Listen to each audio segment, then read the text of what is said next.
টানা 41 দিন একটি আমল করুন, দোয়া কবুল হবেই ইনশাআল্লাহ। আমি নিজে আমলটির উপকার পেয়েছি এবং যাদেরকে বলেছি তারাও আমলটির উপকার পেয়েছে। অনেকে আমাদের কাছে ফোন দিয়ে বলে, হুজুর আমি আমলটাকে উপকার পেয়েছি।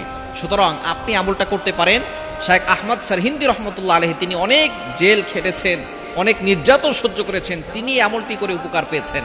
তিনি নিজে আমলটির কথা বলেছেন এবং যে আমলটির কথা বলবো সে আমলটির ব্যাপারে নবী সাল্লাল্লাহু আলাইহি ওয়াসাল্লাম নিজে বলে দিয়েছেন এটা হচ্ছে জান্নাতের গুপ্তধন। এটা পরে আল্লাহর কাছে দোয়া করলে আল্লাহ তাআলা সেই দোয়াটা কবুল করেন। অনেকে আছেন বলেন, হুজুর দোয়া করছি দোয়া কবুল হচ্ছে না, সন্তান কথা শোনে না, স্বামী কথা শোনে না, অনেকে বলে হুজুর স্ত্রী কথা শোনে না, অনেকের ভিসা হচ্ছে না, অনেকে টেনশনে পড়ে গেছেন, অনেকের বিয়ে হচ্ছে না, বিভিন্ন দুশ্চিন্তা, ঋণের বোঝা, অভাব, সব কিছুর জন্য আপনি একটা আমল করতে পারেন। প্রতিদিন এশার নামাজের পরে একটি আমল করবেন। আমলটি কিভাবে করবেন? আপনি এশার নামাজ পড়বেন, 5 ওয়াক্ত নামাজ অবশ্যই পড়বেন এবং ইয়াকিনের সাথে আমল করবেন। যদি আপনার ইয়াকিন না থাকে, বিশ্বাস না থাকে, তাহলে কিন্তু আপনি কোনো আমল করে আল্লাহর কাছ থেকে উপকার পাবেন না। আপনি ইয়াকিনের সাথে আমল করতে হবে যে আল্লাহ তাআলা আমাকে বিপদ থেকে উদ্ধার করবেন। টানা 41 দিনের একটি আমল করবেন। মা বোনরা যেহেতু আল্লাহ প্রদত্ত অসুস্থতার সময় আসে, এই জন্য টানা 41 দিন যদি করতে না পারেন, মাঝে অসুস্থ হন, আপনি যে কদিন অসুস্থ থাকবেন গুনে রাখবেন, তারপরে থেকে আবার করা শুরু করবেন। তো অবশ্যই 41 দিনের আগে আপনি ভালো ফলাফল পাবেন ইনশাআল্লাহ। এশারের নামাজের পরে আমলটি করবেন।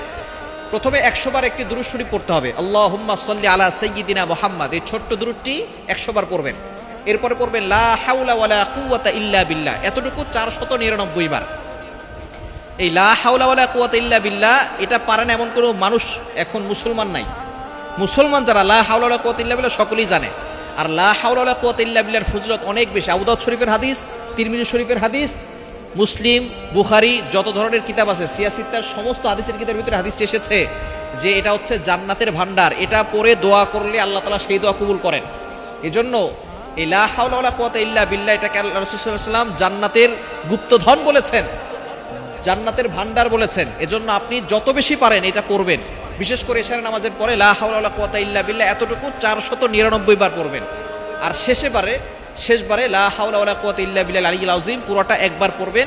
এরপর আপনি আল্লাহর কাছে দোয়া করবেন, আপনার কাকুতি মিনতিগুলো আল্লাহর কাছে বলবেন। সন্তান কথা শোনে না, আপনার সংসারে অশান্তি, স্বামী কথা শোনে না, সন্তান বিয়ে হচ্ছে না অনেক মেয়ের, এবং আপনি দুশ্চিন্তায় আছেন, ডিপ্রেশনে আছেন, ফার্স্টেডের পিপল যারা, এশার নামাজের পরে এই দোয়াটা পড়বেন, আল্লাহুম্মা সাল্লি আলা সাইয়্যিদিনা মুহাম্মাদ, এটা 100 বার, লা হাওলা ওয়ালা কুওয়াতা ইল্লা বিল্লাহ 499 বার, আর লা হাওলা ওয়ালা কুওয়াতা ইল্লা বিল্লাহিল আলিয়্যিল আযীম পুরোটা একবার পড়বেন।